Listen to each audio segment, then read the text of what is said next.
아주 희귀한 병이지만 아이가 자라지 않는 병이 있다고 합니다. 영국에 사는 앵거스 팜스라는 아이는요, 올해로 나이가 15살인데 키가 93cm밖에 되지 않는다고 합니다. 보통 이런 난쟁이라고 하죠. 키가 자라지 않는 사람. 그러나 얼굴과 몸 골격은 그래도 굵어지는데 이 아이는 아예 그냥 아기 상태의 몸으로 계속 유지가 되고 있는 것이죠. 말도 하지 못한다고 해요. 그래서 의사 표시를 손으로 겨우 할 수 있는, 뭐가 필요한지, 뭘 먹고 싶은지 이런 것들을 손으로 겨우 표시할 수 있는 정도의 수준이고요. 다른 사람들이 도와주면 아주 조금 걸을 수 있는 그런 상황이라고 합니다.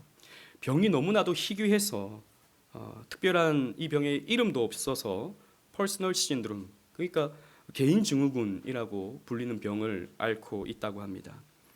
이런 아이를 키우는 앵거스 팜스의 부모님은 얼마나 마음이 아프겠습니까? 물론 하나님이 보내주신 생명이니 나름의 기쁨과 나름의 감사가 있을 수 있겠지만 그 동년배의 아이들이 이렇게 뛰어다니고 공부를 하고 이렇게 자라는 것을 볼 때 그 부모의 마음은 당연히 아플 것입니다. 자라야 할 때 자라는 것은 건강한 것이며 그러지 못할 때 안타까움을 느끼는 것은 당연한 것이지요. 여러분, 모든 생명은 자랍니다. 나무도 자라고요, 동물도 자라고요, 사람도 자랍니다. 자라지 않는 것은 생명이 아예 주어지지 않았거나 돌 같은 것들, 돌이 자라지 않지 않습니까? 돌은 이런 생명 있는 유기체가 아니기 때문이죠. 아니면 생명을 마감했거나 죽은 어떤 유기체는 또 자라지 않지 않습니까? 아니면 병에 걸린 것입니다. 하나님의 일반 세계 속에 있는 피조물은 다 이렇게 생명체는 다 자라게 되어 있는 것이죠. 하나님은 이렇게 자라는 것들을 우리에게 보여주심으로 우리의 영혼도 자란다는 것을 우리에게 가르쳐 주십니다. 영혼도 마찬가지로요, 자라게 되는데 자라지 않는다면 애당초 거듭나지 않았거나 그래서 죽은 영혼의 상태거나 아니면 병에 걸렸거나 하는 것입니다. 여러분, 우리의 영은, 우리의 신앙은 자라는 것입니다. 자라야 마땅한 것입니다. 그런데 자라지 않는다면, 정체되어 있다면, 오히려 퇴보하고 있다면 심각한 병에 걸려 있는 거예요. 혹은 아예 태어난 적이 없는 것입니다. 살아있다 하나 죽은 자와 같은 것이죠. 어찌 보면 굉장히 무서운 말씀입니다. 분명한 것은 우리의 영혼은 자라게 되어 있다라는 것이죠. 육신과 영혼의 차이점이 있다면 육신은 자라다가 어느 순간에 이르르면 더 이상 자라지 않지만 영혼은 날마다 새로워집니다. 날마다 새로워질 수 있습니다. 그리고 우리의 영혼은 영적 상태에 따라 성장이 때로는 멈추기도 하지만 그러나 멈추었다고 해서 완전 죽은 것은 아니죠. 그러나 또 자랄 때가 있는 것입니다. 또 급격하게 빨리 자라기도 하는 것입니다. 분명한 것은 우리의 영화의 단계까지 이르기 위해서 우리는 영혼이 계속 자라가야 함을, 우리의 신앙이 계속 자라가야 함을 성경은 우리에게 가르쳐주고 있다는 것입니다.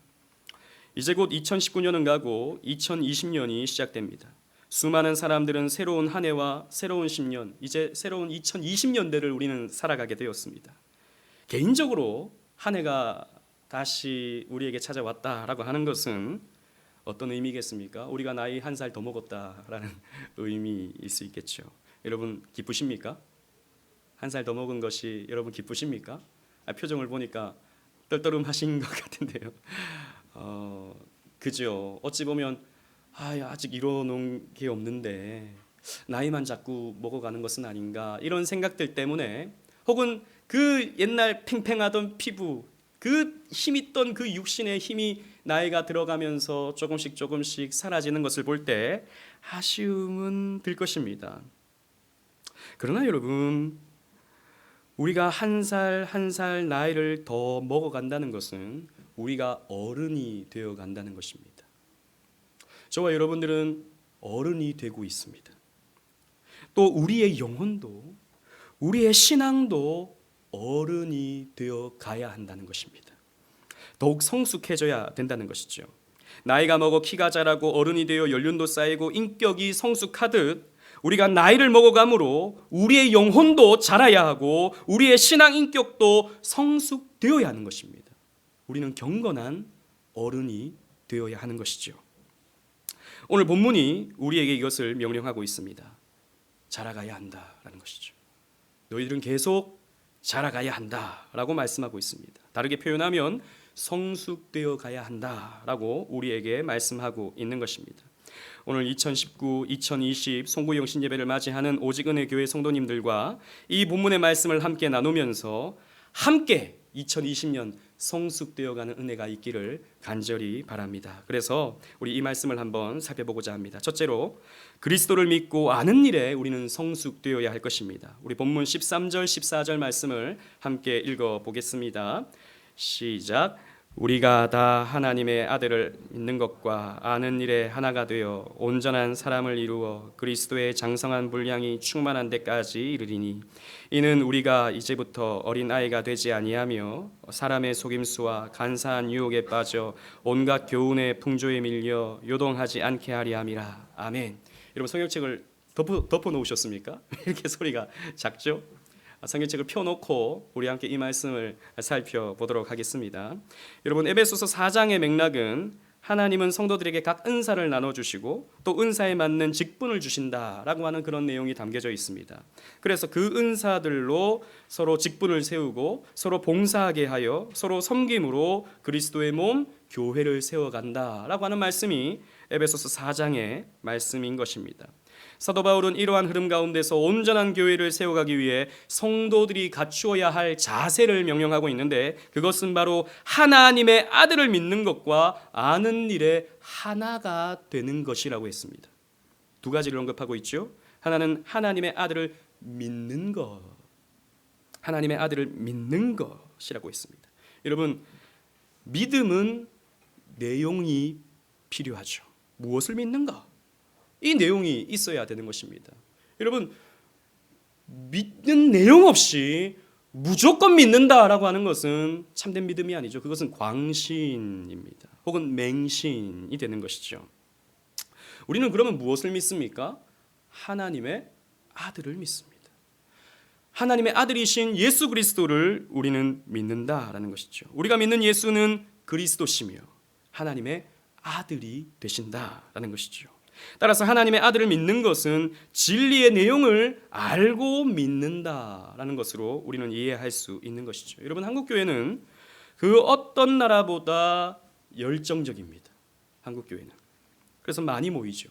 사실 이렇게 새해가 맞이할 때 예배를 드리는 나라는 또 이 한국밖에 없습니다. 미국에서도 하긴 해요. 한인 교회들이 송구영신 예배를 하죠.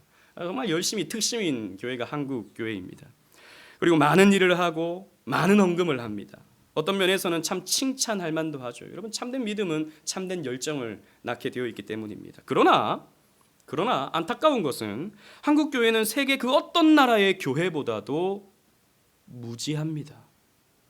너무 폄하하는 건지 모르겠지만 그런 평가가 사실 있습니다. 굉장히 열정적인데 왜 열정을 가져야 하는지에 대해서는 별로 생각하지 않습니다. 열심히 하면 좋으니까, 열심히 하는 게 보기 좋으니까, 열심히 하면 내가 왠지 좀 하나님이 보상해 줄 것 같으니까 열심히 한다는 것이죠. 근데 성경은 그렇게 명령하고 있지 않거든요. 성경은 우리에게 그렇게 가르쳐주고 있지 않거든요. 그리고 믿으면 된다. 옛날 군대에서는 하면 된다 그랬는데 교회에서는 믿으면 된다. 믿는 자에게 무엇이 없다? 능치 못함이 없다. 그 말씀도 사실 오해하는 말씀인데 이렇게 성경을 이해하면서 믿습니다. 이게 아니에요. 믿습니다. 이러한 신앙을 갖고 있는 것이 한국교회의 현실입니다. 여러분 믿으면 구원받는다. 이 말도 상당히 오해를 받는 말이죠. 여러분 그래서 사실 나는 믿어. 나는 하나님 믿고 성경 믿어. 난 예수님 믿어. 라고 하면서도 신앙생활에는 어떠한 신앙의 열매도 없는 어떤 믿음의 결과가 없는 그런 사람들이 여러분 교회 안에 수두룩 빽빽합니다. 그런데 자신들은 믿고 있다고 생각하죠. 여러분 그렇지 않습니다. 그건 거짓 믿음입니다. 그건 잘못된 믿음입니다. 믿음의 내용이 없는 믿음은 가짜인 것입니다. 여러분 우리는 무엇을 믿을지에 대한 내용을 가지고 있어야 된다는 것이죠. 내가 믿는 것이 무엇인지 알고 믿어야 한다는 것입니다. 여러분, 믿음의 내용이 없는 기독교는 더 이상 기독교가 아니죠. 그건 무속 종교가 될 수밖에 없는 것입니다. 많은 사람들이 믿는다고 하면서도 하나님에게 관심이 없어요. 하나님이 어떤 분인지, 하나님의 속성이 어떠한지 관심이 없습니다. 나에게만 관심이 있죠. 내가 사는 삶에만 관심이 있죠. 그래서 하나님은 내가 사는 삶을 지켜주시고 내가 사는 삶을 조금 더 업그레이드 시켜주기를 바라는 정도의 하나님만 생각합니다. 여러분, 그것은 하나님을 오해하는 것입니다. 하나님을 잘못 이해하고 있는 것입니다. 그렇게 여러분들이 하나님을 믿는다고 한다면 그것은 참된 믿음이 아닌 것이죠. 참된 믿음은 참된 믿음의 내용을 가지고 성경이 가르치고 있는 예수 그리스도가 어떤 분인지에 대한 내용을 가지고 믿는 것입니다. 그래서 베드로 사도도 이렇게 우리에게 권면하고 있죠. 여러분, 주보에 있는 말씀 베드로 후서 3장 18절 우리 다 같이 한번 아까보다는 조금 더 큰 소리로 읽어보도록 하겠습니다. 시작. 오직 우리 주 그리스도의 은혜와 그를 아는 지식에서 자라가라. 영광이 이제와 영원한 날까지 그에게 있을지어다. 오직 우리 주 곧 구주 예수 그리스도의 은혜와 그를 아는 지식에서 자라가야 한다. 왜냐하면 영광은 이제와 영원한 날까지 예수 그리스도 한 분에게만 있기 때문이다. 그래서 너희들이 영광스러워지고 싶다면 그리스도를 알아야 한다. 예수 그리스도를 알아야 한다 라고 우리에게 고면하고 있는 것이죠. 그리고 바울은 오늘 본문에서 하나님의 아들을 아는 일을 언급하고 있습니다. 여기서 아는 일이라고 하는 것은 헬라어로 에피그노시스라는 말인데요, 이 말은 그저 지식적인 알을 이야기하고 있는 것이 아닙니다. 이 말은 경험적인 암, 그러니까 체험적인 암, 그것을 말하는 것이죠. 그러니까 본문에서도 해석할 때 지식이라고 아는 것이라고 말하지 아니하고 아는 일이라고 이렇게 번역을 해놓은 것입니다. 그리스도를 아는 지식이 그저 교리적인 지식으로 끝나는 것이 아니라, 지식에서 끝나는 것이 아니라 그리스도를 알아감으로 그리스도가 내 삶의 중심이 되고 그리스도가 내 삶의 주인이 되며 그리스도의 겸손이 나의 겸손이 되고 그리스도의 능력이 나의 능력이 되는 삶, 그걸 체험하는 삶, 그걸 누리는 삶, 그걸 경험하는 삶, 그것을 경험하면서 하는 일, 그것이 저와 여러분들에게 있어져야 한다라고 하는 것이 아는 일이라고 표현하고 있는 의미다라는 것이죠. 여러분, 그렇죠. 우리가 그리스도를 안다라고 할 때 그저 그리스도가 어떤 분인지 지식에서만 그쳐서는 안 되는 것입니다. 그분을 우리가 안다면, 그분을 우리가 그렇게 믿었다면 우리는 그 믿음을 삶 속에서 드러내야 한다는 것이죠. 실현해내야 하는 것입니다. 믿음이 삶으로 나타나야 한다는 것이죠. 그것을 그리스도를 믿는 것과 아는 일이라고 사도 바울은 표현하고 있는 것입니다. 이 믿음과 삶의 일치를 사도 바울은 지금 말하고 있습니다. 그렇게 되면 어떻게 되는가? 이 믿음과 삶이 일치되면 어떻게 되는가? 우리가 자라게 된다라고 사도 바울은 설명하고 있습니다. 온전한 사람이 된다고 본문이 언급하고 있죠. 이 온전한 사람에 해당하는 이 헬라어는요, 텔레이오스, 온전한에 해당하는 헬라어는 텔레이오스라는 말인데요, 이 말은 성숙한, 완전히 자란, 어른이 된, 이런 의미를 가진 단어입니다. 즉 믿음과 삶이 일치되면 성숙한 그리스도인이 된다. 이것이 일치가 되면 경건한 어른이 된다. 이렇게 본문은 가르쳐주고 있는 것입니다. 여러분, 성숙한 그리스도인은 어린아이와 같지 아니합니다. 바울은 어린아이, 즉 미성숙한 신앙인에 대해서 다음과 같이 설명하고 있어요. 사람의 속임수, 간사한 유혹, 온갖 교훈의 풍조에 밀려 요동하게 된다. 이런 어린아이들은 요동하게 된다라고 본문이 가르쳐주고 있습니다. 진리가 아닌 거짓 진리에 쉽게 흥분하는 거예요. 속임수, 거짓 선지자가 속임수를 쓰면 거기에 쉽게 믿어버리고 넘어가게 되는 거예요. 여러분, 이런 것들 우리가 많이 보지 않습니까? 한국교회 안에는 이런 거짓 선지자들, 거짓 목사들, 거짓 교사들이 판을 치고 있지 않습니까?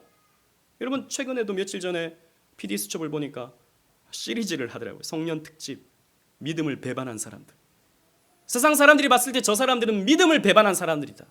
대형교회 목사 몇몇 사람들을 보여주면서 사람들을 병 고친다고 속이고 귀신 쫓아낸다고 속이고 이렇게 사람들을 속여서 돈을 갈취하고 그리고 여성을 성폭행하고 그것을 하나님이 하셨다. 하나님이 하신 거니까 이것은 죄가 아니다 라고 이런 식으로 궤변을 늘어놓는 그런 말을 함에도 불구하고 여전히 그 교회들은 사람들이 수천 명 수만 명이 모이고 있는 이 상황을 여러분들 어떻게 보십니까? 여러분 그것이 바로 사람의 속임수에 넘어간 것이죠. 간사한 유혹에 넘어간 것입니다. 온갖 교훈의 풍조에 밀려 요동하고 있는 것입니다. 여러분 이단이 아닌 교회들도 마찬가지죠. 교회 안에는 재미있는 이벤트가 많아야 좋은 교회라고 생각합니다. 여러분 한국 교회의 이 송구영신 예배는 사실 또 뭐 그 근원을 찾아보면 또 그렇게 또 아름다운 근원은 아니에요. 하지만 뭐 또 좋은 장점은 또 있죠. 마감과 시작을 하나님 말씀 안에서 기도 안에서 한다는 것은 또 의미가 있는 것입니다. 그러나 한국 교회 안에서 자주 하는 송구영신 예배 프로그램 중에 하나는 말씀 뽑기가 있죠. 말씀 뽑기. 여러분 해 보셨습니까? 해보신 분도 있고 못 해보신 분도 있고 이런 거예요. 목사가 이제 말씀통을 이렇게 가지고 있습니다. 그러면 한 사람 한 사람씩 주는 거예요. 그럼 말씀을 딱 뽑는 거예요. 딱 뽑을 때 딱 열어보니까 너는 복의 근원이 될지라. 그러면 기분이 어떻겠습니까? 기분이 좋죠. 딱 뽑았는데 야베스의 복, 내가 복에 복을 더하여 주사 지경이 넓혀지고 이런 말씀이 딱 있다. 그럼 여러분 어떤 마음이 들겠습니까? 기분이 좋죠. 왠지 한 해가 잘 될 것 같은, 왠지 한 해가 복에 복이 막 쌓일 것 같은 그런 생각이 드는 것이죠. 여러분 이런 이벤트는 우리 교회는 하지 않습니다. 오늘 말씀 뽑기 여러분 안 해요. 여러분 그건 뭐냐면 성경을 지나치게 기복적으로 이해하는 거예요. 그리고 내가 그냥 새해 맞이하면서 좋은 기분을 들고 싶은데 그걸 말씀으로 이용하는 거예요. 그건 성경이 가르치고 있는 바가 아니에요. 여러분 성경에 복의 말씀만 있습니까? 여러분 신명기 28장 말씀을 보세요. 거기는 복도 있지만요 저주가 훨씬 많아요. 성경은 우리에게 순종과 그 불순종의 어떤 결과로서 복과 저주를 명하는데요. 순종했을 때 복은 요만큼이고요. 불순종했을 때 저주는 이만큼이에요. 여러분. 성경 그냥 다 한 말씀 한 말씀 다 이렇게 놓고 그냥 여러분들 뽑으라 그러면 여러분 마음이 두려운 분들 많을 겁니다. 예, 이런 식으로 성경을 이벤트화 시켜서 송구영신 예배를 갖는 교회가 많죠. 또 교회들마다 이런 말씀으로는 은혜 받기가 힘드니까 말씀만으로 이제 깨달음을 얻기가 힘드니까 사람을 흥분시키죠. 무엇으로 흥분시킵니까? 음악으로 흥분시킵니다. 그래서 예배 전에 멋진 밴드와 함께 베이스 기타가 연주되고 드럼이 연주되면서 사람들을 흥분시키죠. 여러분 저 서울 장안의 찬양 집회 이런 몇 군데를 가보십시오. 요즘에는 EDM으로 찬양을 한다고 합니다. 여러분 EDM이 뭔지 모르시죠? 저도 잘은 모르지만 그 DJ들이 하는 것처럼 빠밤빠밤빠밤 멜로디가 이렇게 연주되는데 거기에서 찬양 사람들이 막 점프를 하면서 지저스를 외치면서 점프를 하는 거예요. 여러분 근데 그 모습과 BTS의 콘서트장에서의 사람들이 BTS 하면서 점프하는 모습과 사실 별다를 점이 없습니다. 똑같이 흥분하죠. BTS 야광봉을 들고 이렇게 흔들 때 소녀들이 눈물을 흘리지 않습니까? 그게 뭡니까? 은혜 받는 거예요. BTS의 가사를 통해서 그 사람들의 그 어떤 동작과 노래를 통해서 은혜 받는 거죠.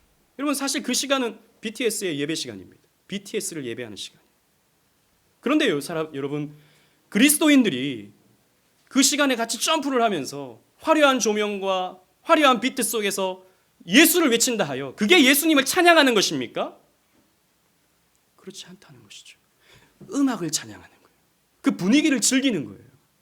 여러분 한국교회에 이런 모습들이 너무 많은 거예요. 그게 사람들은 은혜라고 생각하는 거예요. 여러분 그때 내가 감정이 찌릿하면 기쁘면 그리고 뭔가 이제 분위기가 엄숙해지고 발라드가 나오면 마음이 또 짠해지죠. 그러면 그게 또 은혜라고 생각하는 거예요. 이게 뭐냐?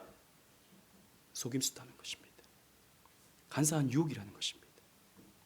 물론 여러분 찬양이 다 나쁘다는 것은 아닙니다. 저는 어느 정도의 그런 뭐 악기 쓸 수 있다고 생각해요. 하지만 그 초점이 예수 그리스도인가 아니면 나의 즐거움인가, 이러한 차이점을 우리는 한번 생각해 보면서 찬양을 또 생각해야 한다는 것이죠. 또 사람들은 감동적인 이야기, 이 듣고 싶어하는 이야기, 사람들이 감동할 수 있는 휴먼 스토리를 많이 들려주는 교회로 여러분 사람들은 찾아가고 있죠.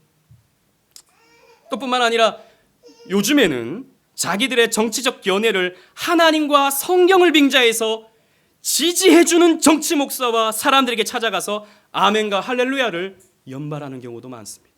저는 최근에 정말 좀 안타까운 것은 좀 자기 정치 노선에 맞는 그 목사가 이렇게 진행하는 정치 집회에서 그 정치인, 불신자가 와서, 불신자 정치인이 와서 여러분 고생 많습니다 라고 하니까 사람들이 아멘 하는 것을 보고 제가 경악을 했습니다. 여러분 아멘이라는 말이 어떻게 그렇게 쉽게 나옵니까? 아니 그냥 성경 말씀도 아니고 정치인이, 불신자 정치인이 와서 여러분 고생 많으시죠? 라고 했을 때 아멘!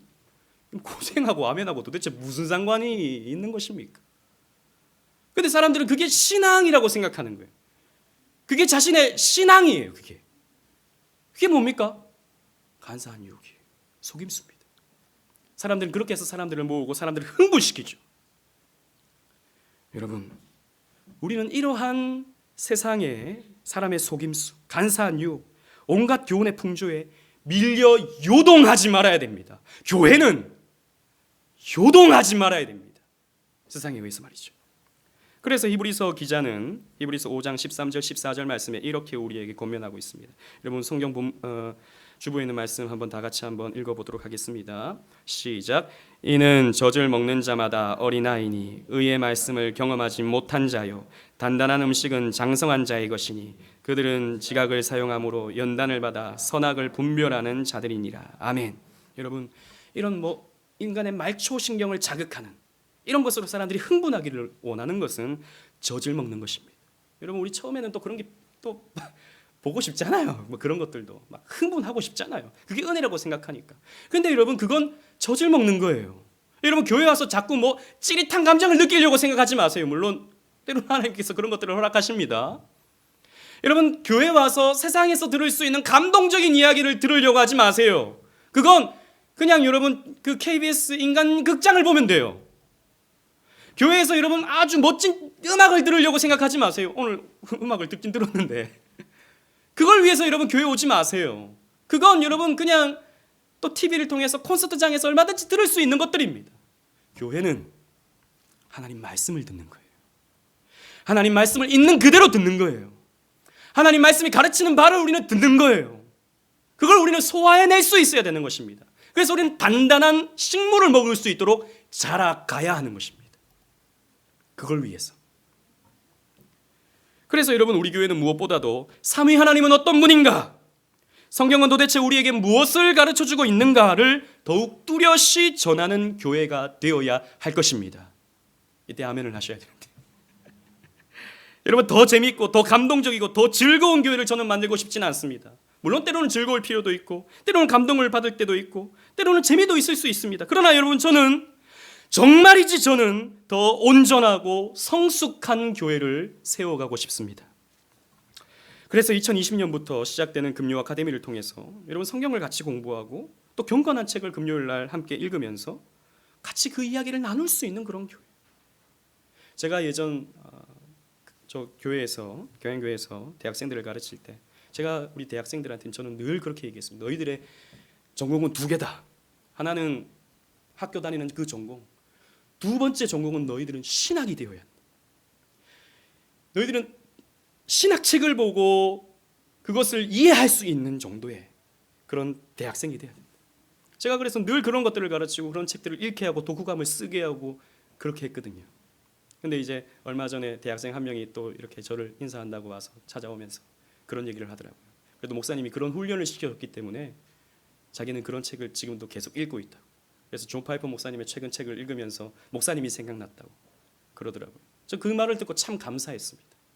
저는 앞으로도 저와 여러분들이 함께 이런 경건한 책을 읽어가면서 하나님을 배워가면서 신앙적인 대화를 나누는, 정말 성경적인 대화를 나누는 그런 교회를 함께 세워가고 싶습니다. 표정이 요동네요. 목사님, 저는 책하고는 좀 거리가 먼데 영상은 안 되겠습니까? 영상도 괜찮죠. 그러나 여러분, 훈련하면 됩니다. 훈련하면 돼요. 함께 배워가면 얼마든지 여러분 가능할 수 있어요. 처음에는 어렵지. 시간이 지나면 될 수 있는 것입니다. 여러분, 최근에 어느 통계를 보니까요, 어느 대형교회에 예배를 마치고 나가는 사람들에게 이렇게 물었대요. 오늘 들었던 설교 말씀의 본문이 어디입니까? 이렇게 물었더니 맞춘 사람이 몇 퍼센트 정도 됐을까요? 이 신문 기사에 난 겁니다. 12%의 사람만 대답을 했다고 합니다. 성경 본문을, 그러니까 뭐 몇 장 몇 절까지는 아니겠지만 뭐 고린도전서 몇 장 뭐 이 정도 맞추는 거 있잖아요. 12%의 사람만 이야기를 하더래요. 그러니까 몰라요. 이 시간에도 여러분 그냥 멍한 상태에서, 안 그래도 이 시간 주무셔야 되는데 지금 멍한 상태에서, 제 아들은 지금 깊은 잠에 들어가 코까지 골고 있는데 깊은 이 멍한 상태에서 시간을 보내고 있는 분들도 혹시 있을지 모르겠습니다. 주일 낮은 또 요즘에 사람들이 뭐 불금 그래가지고 늦게 잤다 늦게 일어나죠. 그럼 토요일 날 늦게 일어난다고요? 그러면 토요일 밤에 잠이 옵니까? 잠이 안 오지. 새벽까지 또 뭐 한다고요? 그러면 주일날 또 늦게 일어난다고요. 11시가 사실 늦은 시간인데 요즘 사람한테는 너무 이른 시간이에요. 그래서 뭐한 상태에서 예배에 참석하는 분들이 많죠. 나중에 물으면 여러분들 대답하시겠습니까? 오늘 본문이 어디였는지. 저는 그런 교회를 만들고 싶지 않아요. 물론 제가 만드는 건 아닙니다만 저는 저와 여러분들이 말씀을 소화해내는 그런 교회를 여러분들과 함께 세워가고 싶습니다. 제 욕심인지 모르겠지만 여러분, 교회가 그래야 되는 것 아닙니까? 사실 그거 아니면 여러분, 우리가 괜히 굳이 주일 아침에 왜 우리가 나와서 시간을 보냅니까? 말씀 들으러 나오는데 기억도 못할 것 같으면. 그래서 여러분, 이제 앞으로 이번 주부터 예배를 마치면 무슨 말씀을 들었는지 여러분들이 물어볼 거예요. 이 말씀이 무슨 의미였냐? 물어볼 거예요. 우리 세워지는 또 우리 직분자들이. 그래서 여러분들이 답을 하셔야 됩니다. 제가 그 질문지를 다 만들어 놓을 거예요. 그럼 여러분들이 거기에 답을 하시고 나중에 대답을 하시면 됩니다. 그리고 여러분들과 삶을 나눌 것입니다. 이 말씀을 나에게 어떻게 적용할 것인가, 각자 나누게 되는 것이죠. 여러분, 이런 과정이 필요합니다. 한국교회 이런 과정이 없기 때문에 그냥 시간을 때우는 거예요. 그런데 그 시간이 있으면요, 여러분 설교 말씀을 더 집중해서 듣게 됩니다. 듣게 될 뿐만 아니라 나눔을 통해서 한 번 더 정리가 되는 것이죠. 더 좋다면 주일 저녁에 가족들과 함께 그 말씀을 또 다 같이 나누는 거예요. 이런 게 여러분 사실 가정예배죠. 필요한 것입니다. 여러분, 저는 그저 왔다 갔다 하는 그런 행위로 내가 구원받았겠지. 여러분, 수많은 그렇습니다. 주일날 내가 교회 왔다. 앉아 있었다. 나는 그래도 주일날 교회 갈 줄 안다. 그러니 나는 믿음이 있고 구원받았겠지 라고 생각하는 사람들이 여러분 교회 안에 너무나도 많습니다. 무슨 말씀을 들었는지 그거와는 아무 상관이 없어요. 그냥 앉아 있었다라고 하는 것으로 만족하는 신앙. 여러분, 너무 불쌍하지 않습니까? 너무 불쌍하지 않아요? 그런 신앙은 피곤하게 말이죠. 그러기에 여러분, 우리가 조금 번거로울 수 있지만 이렇게 막 물어보고 대화하고 이런 것들이 아직 익숙치 않은 분들은 어려울 수 있지만, 그러나 여러분들 그런 모습들을 통해서 여러분들은 말씀을 삶으로 경험하게 될 것이고 체험하게 될 것입니다.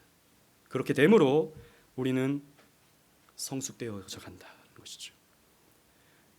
하나님의 아들을 믿는 것과 아는 일에 하나가 되어 성숙될 수 있다라는 것입니다. 그런 교회를 함께 세워가고자 하는 것입니다. 그리고 두 번째로 사랑을 담은 진리로서 우리는 성숙할 필요가 있습니다. 우리 15절로 16절 말씀 우리 성경책을 펴서 우리 다 같이 한번 또 읽어보도록 하겠습니다. 시작. 오직 사랑 안에서 참된 것을 하여 범사에 그에게까지 자랄지라. 그는 머리니 곧 그리스도라. 그에게서 온몸이 각 마디를 통하여 도움을 받음으로 연결되고 결합되어 각 지체의 분량대로 역사하여 그 몸을 자라게 하며 사랑 안에서 스스로 세우느니라. 아멘. 바울은 교회의 머리 되시는 그리스도에게까지 자라가라고 권면하고 있습니다. 즉 우리의 목표점은 그리스도입니다. 우리의 목표점은 우리 자신의 성수 그 자체에 있지 않습니다. 우리는 그리스도에게까지 자라가는 것이 우리의 목표입니다. 개인을 위해 살지 않는다는 것이죠. 그리스도를 위해 산다는 것입니다. 그리스도께서 우리의 삶의 목표요, 우리의 삶의 내용이요, 우리의 삶의 전부가 되어야 합니다. 그러면 어떻게 또 그리스도께까지 자랄 수 있다고 본문은 말하고 있습니까? 오직이라는 말로 시작되고 있습니다. 방법은 하나밖에 없다라는 것이죠. 그것은 바로 사랑 안에서 참된 것을 하는 것입니다. 이 말을 원문에 맞게 직역하면 사랑 안에서 진리를 붙잡아야 한다라는 것입니다. 여러분, 진리는 무엇이죠? 진리는 예수 그리스도십니다. 예수님께서 스스로를 내가 곧 진리요라고 말씀하셨기 때문이죠. 그리고 그리스도를 설명하는 성경 말씀 자체가 진리가 되는 것입니다. 따라서 우리는 사람의 속임수, 간사한 유혹, 온갖 교훈의 풍조에 밀려 요동하지 않고 성경대로 예수를 믿는 이 진리를 붙잡아야 한다라는 것입니다. 그리스도께서는 우리로 하여금 진리를 붙잡으며 살아갈 수 있게 이 땅에 당신의 몸인 교회를 세우셨습니다. 에베소서 1장 23절 말씀을 우리 주보에 있는 말씀 다 같이 한번 읽어보도록 하겠습니다. 시작. 교회는 그의 몸이니 만물 안에서 만물을 충만하게 하시는 이의 충만함이니라. 아멘. 교회는 그의 몸이니라고 그랬습니다. 교회는 그리스도의 몸이다라는 것이죠. 그리스도께서는 당신의 임재를 구약 시대에서는 성막과 성전으로 삼으셨듯이 신약 시대에는 교회를 이 땅에 세우셨습니다. 따라서 여러분들에게 이 교회가 진리를 가르치고 교회가 그리스도에 대해 성경에 대해 가르치며 여러분들을 잘할 수 있게 하는 것입니다. 따라서 교회는 여러분들을 성숙케 하고 여러분들을 잘하게 하는 어떤 요람이 되는 것입니다. 이런 면에서 종교개혁자 칼빈은 교회는 성도의 어머니다라고 이렇게 말했습니다. 성도는 교회를 통해 성숙되게 되는데 교회 구성원의 성숙은 결국 교회의 성숙으로 이어지게 됩니다. 건강하게 자란 지체들은 서로 도움을 받으며 성장하게 되기 때문이죠. 그래서 16절 말씀에 온몸이 각 마디를 통하여 도움을 받고 도움을 받음으로 연결되고 결합되어 각 지체의 분량대로 역사하여 라고 했습니다. 여러분, 우리는 그리스도의 몸에 붙어있는 각 지체입니다. 어떤 분은 손 같은 역할을 하고 어떤 분은 발 같은 역할을 하고 어떤 분은 각각의 필요한 역할들을 하고 있는 것이죠. 여러분, 손은 얼굴을 씻어줘야 됩니다. 발도 씻어줘야 돼요. 발은 움직여줘야 됩니다. 필요한 곳으로 갈 수 있게. 눈은 봐줘야 되고 코는 숨 쉬어줘야 되고 입은 먹어줘야 됩니다. 다 필요합니다. 교회는 이렇듯이 다 각자의 맡은 은사들이 있고 받은 은사대로 봉사의 일이 있습니다. 어떤 분은 요리를 잘 하시죠. 요리를 잘 하셔서 식사 대접을 하시는 것을 또 기뻐하시는 분이 있습니다. 또 어떤 분은 지식적으로 성경을 이해하는 은사가 있으셔서 잘 이해하고 가르치는데 은사가 있을 수 있죠. 또 어떤 분은 전도를 열심히 해서 사람들을 옳은 대로 돌아오게 하는 일에 쓰임을 받기도 합니다. 여러분, 우리의 몸이 각 지체가 각자의 역할을 하면서 건강하게 우리의 삶이 유지되듯 교회는 각 지체들이 서로의 역할을 잘 감당함을 통해서 교회의 건강함이 유지되고 세워질 수 있는 것입니다. 따라서 교회는요, 서로 도움을 주고 받는 공동체입니다. 혼자 세워지지 않아요. 교회는 혼자로 설 수 없습니다. 각자 가진 은사대로 자신이 가진 믿음의 분량대로 서로 섬겨줘야 되는 거예요. 손이 발을 섬기듯이 발이 손을 섬기듯이 말입니다.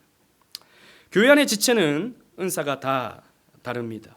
각자의 은사로 서로를 사랑하며 섬겨줘야 되는 것입니다. 사랑하며, 그래서 본문에는요 15절에도 사랑 안에서가 나오고 16절 말미에도 사랑 안에서가 나옵니다. 여러분, 사랑해줘야 된다라는 것이죠. 여러분, 사랑이 무엇입니까? 사랑 누가 말했나? 그런 유행가가 있지 않습니까? 사랑은 눈물의 씨앗입니까? 사랑은 창밖의 빗물과 같은 제가 이런 말을 하니까 자꾸 나이 든 사람처럼 이렇게 느껴지는데 예, 뭐 그런 것입니까? 여러분 성경에서 사랑을 어떻게 말하고 있습니까? 우리 요한일서 4장 10절 말씀 주보에 있는 말씀 다 같이 한번 읽어보도록 하겠습니다. 시작. 사랑은 여기 있으니 우리가 하나님을 사랑한 것이 아니요 하나님이 우리를 사랑하사 우리 죄를 속하기 위하여 화목제물로 그 아들을 보내셨습니다. 아멘. 사랑은 여기 있으니 사랑은 이것이다. 하나님이 우리를 사랑하신 것, 그 아들을 우리를 위하여 화목제물로 내어주신 것, 이것이 사랑이다. 요약하면 사랑은 희생입니다. 사랑은 섬김입니다. 부모가 자식을 사랑한다는 것은 자식을 위하여 희생하고 섬기는 것입니다. 부부가 서로를 사랑한다는 것은 서로를 섬기고 서로를 위해 희생하는 것입니다. 우리가 하나님을 사랑한다는 것은 하나님을 섬기고 하나님을 위해 내 삶을 기꺼이 내어놓는 것입니다. 우리가 교회를 사랑한다는 것은 우리 교회 안의 지체를 서로 섬기고 지체를 위해 내 것을 기꺼이 내어놓는 것입니다. 그래서 사도 바울은요 고린도 교회를 위하여 이렇게 권면하고 있습니다. 우리 고린도전서 13장 4절 5절 말씀을 또 주보에 있는 말씀 다 같이 보시면서 읽어보도록 하겠습니다. 시작. 사랑은 오래 참고 사랑은 온유하며 시기하지 아니하며 사랑은 자랑하지 아니하며 교만하지 아니하며 무례히 행하지 아니하며 자기의 유익을 구하지 아니하며 성내지 아니하며 악한 것을 생각하지 아니하며. 아멘. 여러분 사랑은요 오래 참는 것입니다. 서로 용납해 주는 것이죠. 참아주는 것입니다.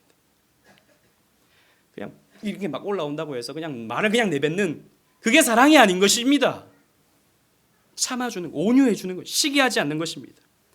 여러분 그래서 우리가 진리를 추구한다 할 때 사랑의 마음을 놓치면 안 됩니다. 여러분 교회가 진리를 추구하는 것 가장 중요한 것입니다. 우리 교회가 교육주의 교회로서 진리를 향하여 나아가는 건 너무 중요한 것입니다. 그런데 여러분 우리가 진리를 추구하면서 꼭 놓치지 말아야 할 것 사랑입니다. 용납해 주는 것입니다. 이해해 주는 것입니다. 기다려 주는 것입니다. 이게 교회에 필요한 아주 중요한 덕목입니다. 우리가 원하는 기준을 딱 잡아놓고 당신은 여기에 미치지 못하니 당신은 우리와 함께 신앙생활 할 수 없습니다라고 이런 식으로 말하는 냉정한 교회가 되어서는 안 돼요. 여러분 이런 교회들이 실제로 있습니다.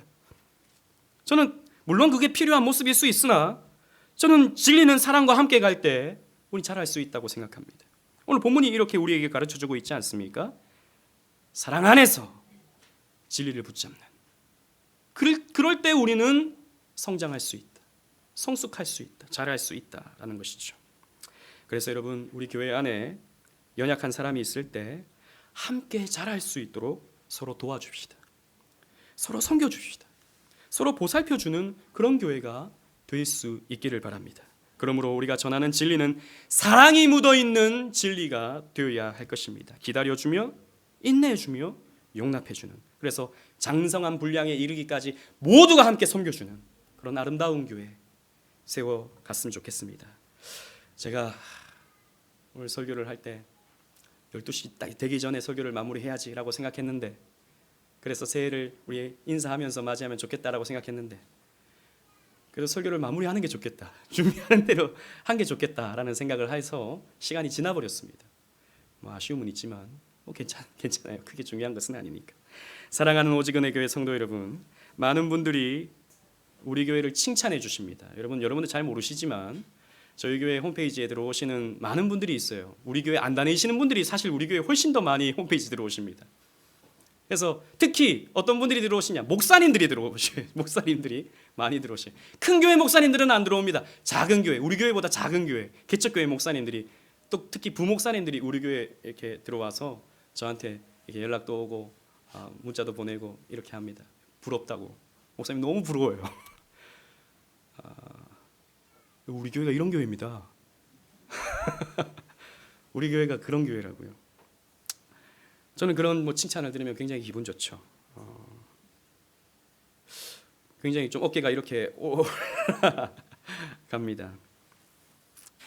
그러나 여러분, 우리는 여기에 머물 수가 없습니다. 칭찬 듣는 몇 가지, 그 사진에 나오는 그거는 사실 위조될 수도 있고 왜곡될 수도 있는 것이죠. 저는 그런 말에 우리는 만족하면 안 된다고 생각합니다. 히딩크가 그 월드컵에서 8강에 갔을 때 아주 유명한 말을 했죠. 나는 아직도 배고프다. 그런 말을 했지 않습니까? 여러분, 우리는 영적으로 배고파야 합니다. 더 성장하려고 우리는 배고파야 합니다. 우리가 이 정도면 됐다. 아니요. 우리는 더 배고파야 합니다. 더 자라기를 우리는 갈망해야 합니다. 그리스도의 몸인 교회는 생명의 공동체이기 때문이죠. 우리는 자라가야 합니다. 우리 오직 은혜 교회는 더 자라가야 합니다. 아니, 우리는 사실 이제 2년도 아직 안 된 유아기적인 교회입니다. 솔직히 우리는 아직 배워야 할 것이 너무나도 많고, 우리는 아직 자라가야 할 것들이 너무나도 많고, 성숙되어야 할 것이 너무나도 많아요. 이제 시작입니다. 이제 시작. 저는 2020년이 우리가 이제 서서 좀 구실을 하는 그런 교회, 교회로서 그런 역할을 하는 그런 교회, 그런 교회로 성장하는 그런 한 해가 되었으면 좋겠습니다. 숫자가 많아지는, 더 이상 우리 많아질 필요도 없어요. 더 이상 많이 와도 이제 앉을 자리가 없어요. 새로운 가족들이 와도 앉을 자리가 없는 상황입니다. 여기에 있는 우리 지체들이 성숙하는, 여기에 있는 우리 사랑하는 지체들이 성장해 나가는 그런 교회를 우리가 함께 세워갔으면 좋겠습니다. 여러분, 우리는 그리스도에게까지 자라가기만 하면 됩니다. 그리하여 성숙함을 이루게 되면 그것이 우리에게 큰 기쁨이 되고 만족이 될 수 있어요. 여러분, 우리가 지금 이 상가에서 새빵 사이에 하는 그런 교회인데요. 여러분, 우리가 성장해 있다면, 우리가 성숙되어 간다면 그 기쁨은, 여러분, 우리가 여기에서 뭐 계속해서 10년, 20년 새빵살이 한다 해서 아무런 문제가 되지 않습니다. 아무런 문제가 되지 않아요. 자부심을 가지면서 신앙생활 할 수 있습니다. 여러분, 그렇게 물을 수 있잖아요. 요즘 교회 어디 다니시냐고, 어느 교회 섬기시냐고. 큰 교회 다니면 어느 교회 다닙니다. 그러면 유명한 교회 다니시네요. 참 뭐 좋은 목사님 알죠. 근데 여러분, 주변 사람들이 여러분들에게 어느 교회 다니시냐 그러면 여러분 좀 할 말이 없잖아요. 뭐 있어요. 어느 목사님이냐 그러면 뭐 계셔요. 이렇게 말할 수밖에 없는 그런 상황이잖아요. 뭐 말해도 모르니까, 솔직히 말하면 못 들어봤는데 이런 표정만 짓고 이러니까. 여러분, 그런데 우리가 작은 교회라 하더라도 사랑으로 묶여진, 진리를 붙드는 그런 교회라면 여러분, 사람들이 몰라줘도 아무 문제가 되지 않는 거예요. 그 기쁨으로 우리 함께 이 교회를 세워가실 수 있기를 바랍니다. 우리 오직 은혜 교회, 작은 교회이고 세상 사람들이 인정해주지 않는 그런 미천한 교회이지만 하나님이 우리를 인정해 주실 것입니다. 그리고 우리가 이런 교회를 함께, 성숙한 교회를 세워간다면, 우리가 경건한 어른으로서 역할을 감당한다면 우리 안의 기쁨이 이것이 사소한 문제로서 만들어버릴 것입니다. 그런 교회, 성숙되어가는 교회가 우리 오직 은혜의 교회가 되기를, 함께 사랑으로 진리를 붙들며 세워가는 우리 모두가 되기를 주님 이름으로 축원합니다. 아멘. 제가 아까 그